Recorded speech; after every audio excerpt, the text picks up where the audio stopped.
All right, last day we finished chapter 12 of Hatchet, and it had a crushing, just a crushing um, ending. Brian, his spear didn't work, and then he had an idea, maybe if I turn this into like a bow and arrow, maybe I'll have some success. So he went looking for a piece of wood to make a bow, and while he was doing that, he heard a plane. He was just so excited. He thought, this is it, I'm rescued. And so he ran back to his shelter, and as he's running back, he can just see the plane landing. He can see himself being rescued. It's just so clear. And as he's getting his fire going, the plane turns and disappears, and there is no rescue. So he is just totally devastated, and he figures, now if there's not even hope that I'm going to be rescued, there's nothing. So let's see how he deals with that challenge. All right, chapter 13. Brian stood at the end of the long part of the L of the lake and watched the water, smelled the water, listened to the water, was the water. A fish moved, and his eyes jerked sideways to see the ripples, but he did not see any other part of his body, and did not raise the bow or reach into his belt pouch for a fish arrow. It was not the right kind of fish, not a food fish. The food fish stayed close in the shallows, and did not roll that way, but made quicker movements, food movements. The large fish rolled and stayed deep and could not be taken, but it didn't matter. This day, he was not looking for fish. Fish was the light meat, and he was sick of them. He was looking for one of the foolish birds. He called them fool birds. And there was a flock that lived near the end of the long part of the lake. But something he did not understand had stopped him, and he stood, breathing gently through his mouth to keep silent, letting his eyes and ears go out and do the work for him. It had happened before this way. Something had come into him from outside to warn him, and he had stopped. Once it had been the bear again. He had been taking the last of the raspberries, and something came inside and stopped him. And when he looked where his ears said to look, there was a female bear with cubs. Had he taken 2 more steps, he would have come between the bear and her cubs, and that was a bad place to be. As it was, the mother had stood and faced him and made a sound, a low sound in her throat, to threaten and warn him.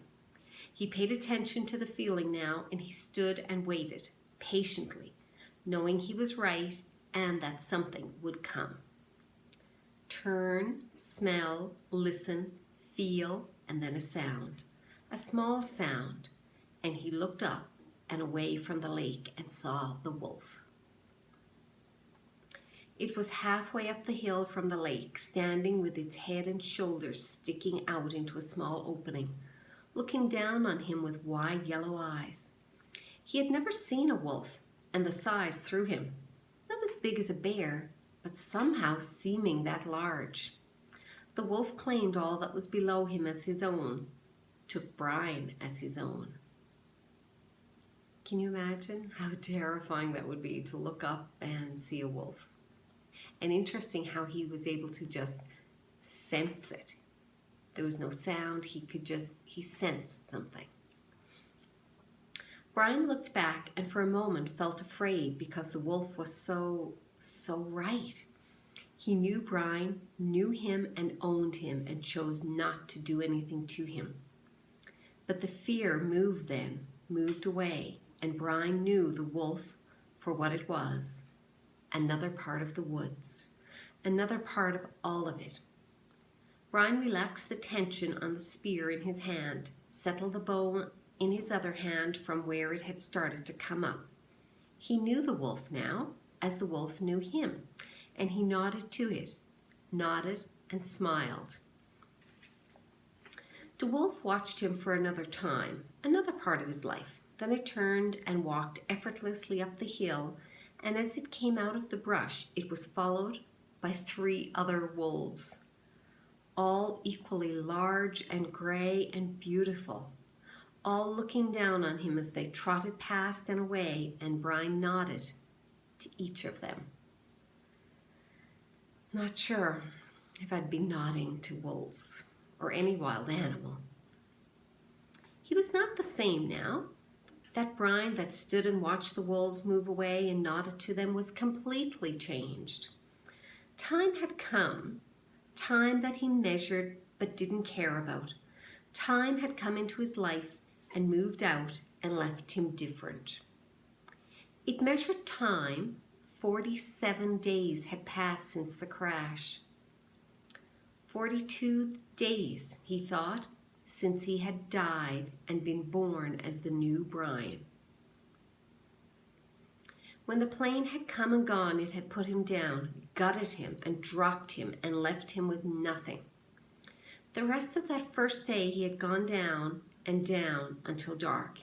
He had let the fire go out, had forgotten to eat even an egg, had let his brain take him down to where he was done, where he wanted to be done and done, to where he wanted to die. He had settled into the gray funk, deeper and still deeper, until finally, in the dark, he had gone up on the ridge and taken the hatchet and tried to end it by cutting himself. Madness, a hissing madness that took his brain.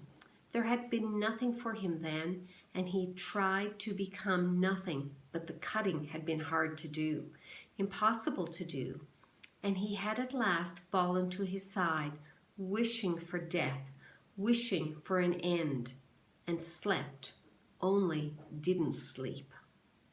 I wonder what that means, slept and didn't sleep.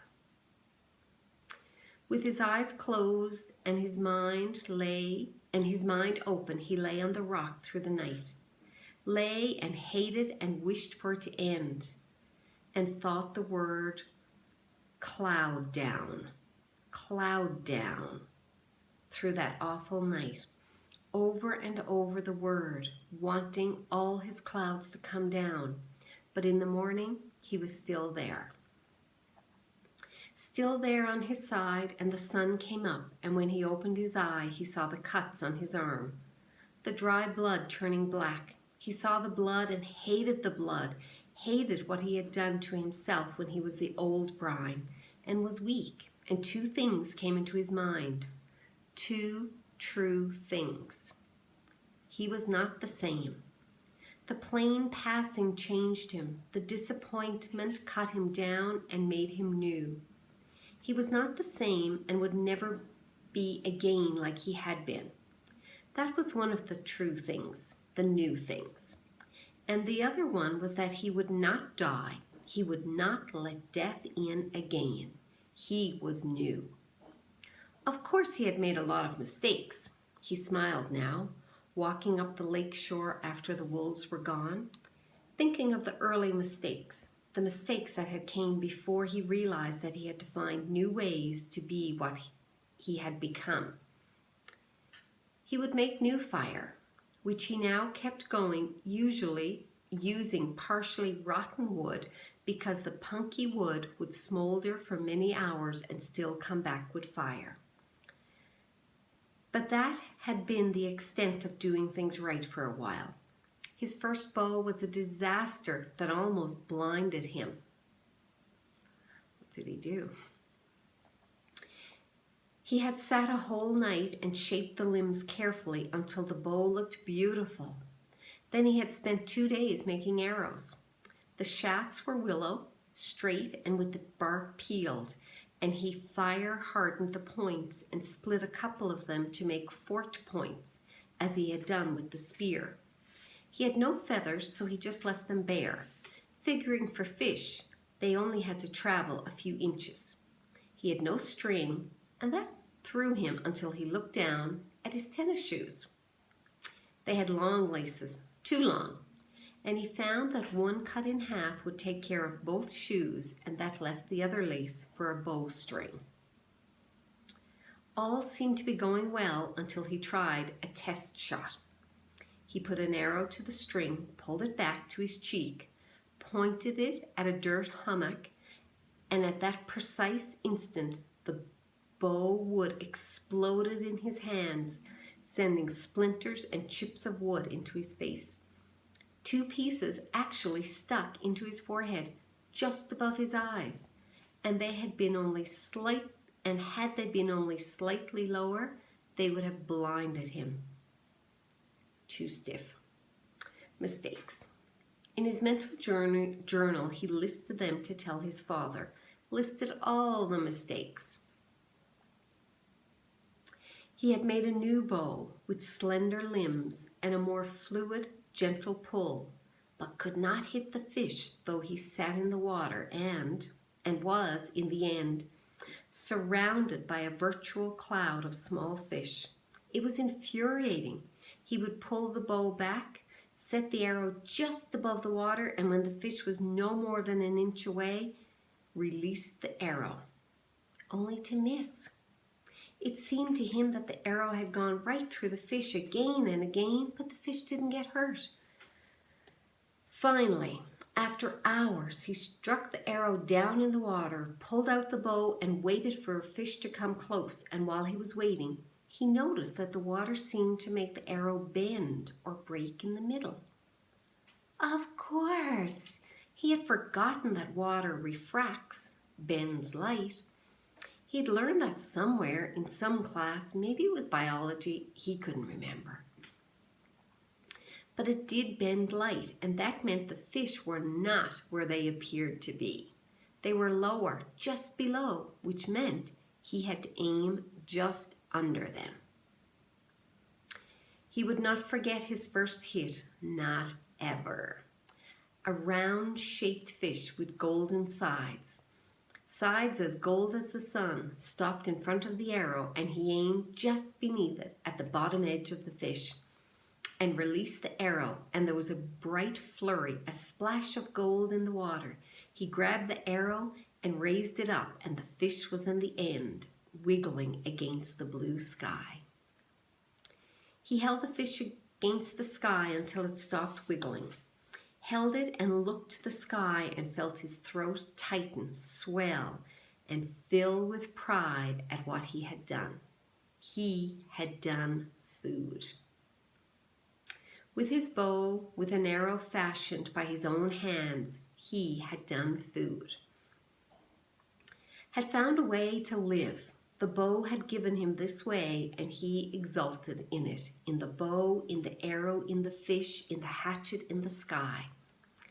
He stood and walked from the water, still holding the fish and arrow and bow against the sky, seeing them as they fit his arms, as they were part of him. He had food. He cut a green willow fork and held the fish over the fire until the skin crackled and peeled away, and the meat inside was flaky and moist and tender.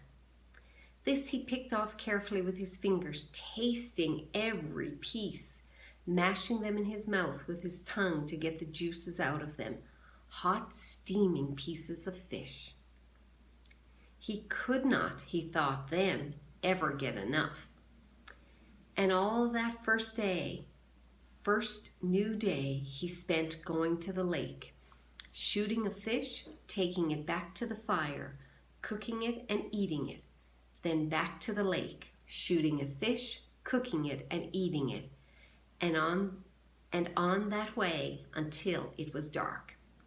He had taken the scraps back to the water with the thought they might work for bait, and the other fish came by the hundreds to clean them up. He could take his pick of them. Like a store, he thought, just like a store, and he could not remember later how many he ate that day, but he thought it must have been over 20. It had been a feast day, his first feast day, and a celebration of being alive, and the new way he had of getting food. By the end of that day, when it became dark and he lay next to the fire with his stomach full of fish, and the grease from the meat smeared around his mouth, he could feel new hope building in him. Not hope that he would be rescued, that was gone, but hope in his knowledge. Hope in the fact that he could learn and survive and take care of himself. Tough hope, he thought that night. I am full of tough hope. And that was the end of that chapter.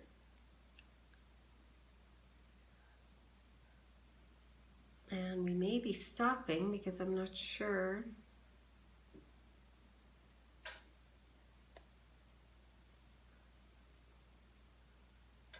Here we go. Chapter 13. Just let me check.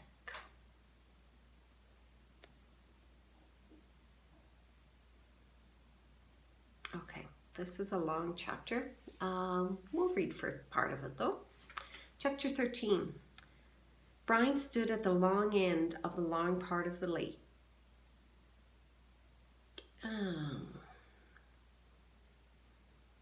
And this was the chapter that we just read. So that's not helpful, is it?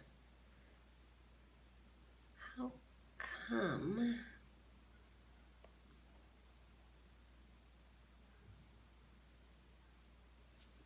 I think we are stopping here because I'm not getting the next chapter. No, I am. Slowly. Okay, chapter 14. Sorry about that. Mistakes. Small mistakes could turn into disasters. Funny little mistakes that could snowball, so that while you were still smiling at the humor, you could find yourself looking at death. In the city, if he made a mistake, usually there was a way to rectify it, make it all right. If he fell on his bike and sprained a leg, he could wait for it to heal. If he forgot something at the store, he could find another food in the refrigerator. Now it was different, and also quick, also incredibly quick. If he sprained a leg here, he might starve before he could get around again. If he missed while he was hunting, or if the fish moved away, he might starve. If he got sick, really sick, so he couldn't move, he might starve. Mistakes. Early in the new time, he had learned the most important thing, the truly vital knowledge that drives all creatures in the forest. Food is all. Food was simply everything. All things in the woods, from insects to fish to bears, were always looking for food. It was the great single driving influence in nature to eat. All must eat. But the way he learned it almost killed him. His second new night, stomach full of fish and the fish smoldering in the shelter, he had been sound asleep when something, he thought later it might be smell, had awakened him. Near the fire, completely unafraid of the smoking coals, completely unafraid of brine, a skunk was digging where he had buried the eggs. There was some sliver of a moon, and in the faint pearl light he could see the bushy tail, the white stripes down the back, and he had nearly smiled. He did not know how the skunk had found the eggs. Some smell, perhaps some tiny fragment of shell had left a smell, but it looked almost cute, its little head down and its little tail up as it dug, kicking the sand back. But those were his eggs, not the skunk's, and the half-smile had been quickly replaced with fear that he would lose his food, and he grabbed a handful of sand and thrown it at the skunk. "Get out of here!"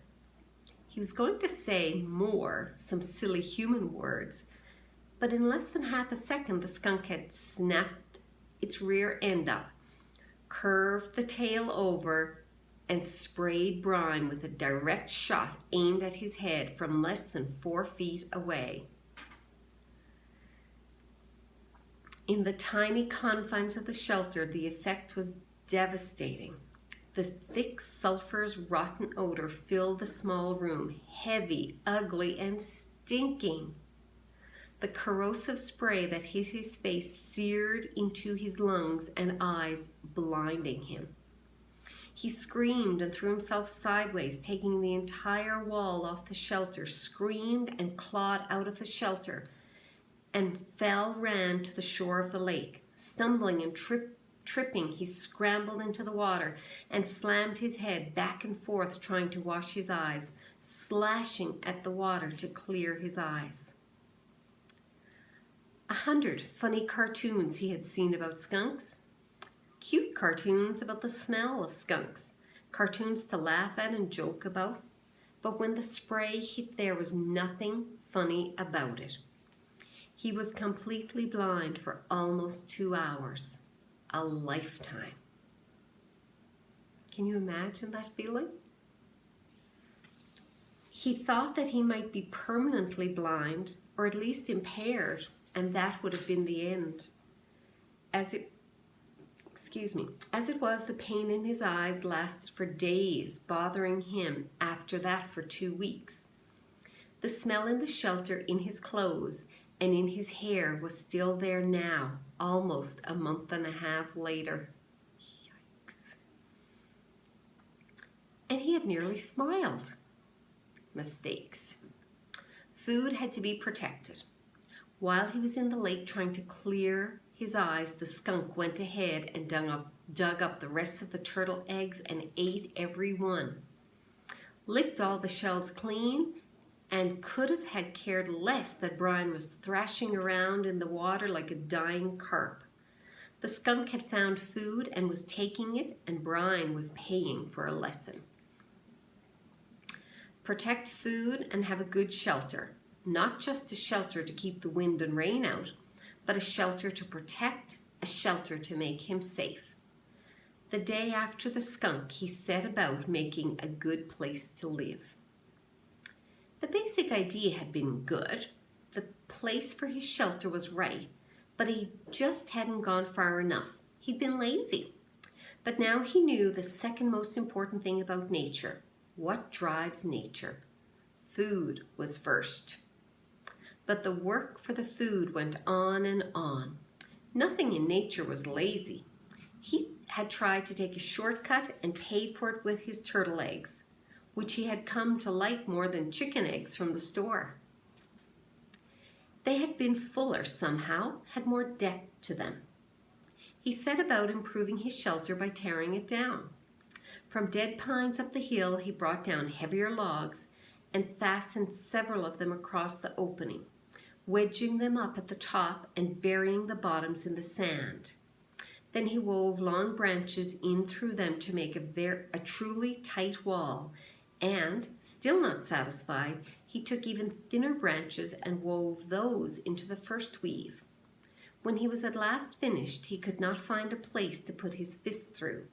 It all held together like a very stiff woven basket. He judged the door opening to be the weakest spot, and here he took special time to weave a door of willows in so tight a mesh that no matter how a skunk tried, or porcupine, he thought, looking at the marks in his legs, it could not possibly get through. He had no hinges, but by arranging some cut-off limbs at the top in the right way, he had a method to hook the door in place. And when he was in and the door was hung, he felt relatively safe.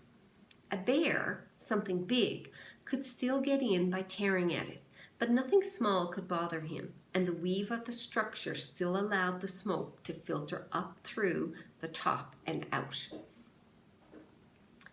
All in all, it took 3 days to make the shelter, stopping to shoot fish and eat as he went, bathing 4 times a day to try and get the smell from the skunk to leave. When his house was finally done right, he turned to the constant problem, food. It was all right to hunt and eat, or fish and eat, but what happened if he had to go a long time without food? What happened when the berries were gone and he got sick or hurt or, thinking of the skunk, laid up temporarily? He needed a way to store food, a place to store it, and he needed food to store. Mistakes. Okay, so we're going to stop right here. It's about 25 minutes. And we'll pick up tomorrow. All right, we'll see if Brian manages, or how he manages to come up with a way to store his food once he gets it, because he needs something that's going to last more than a day or two. All right.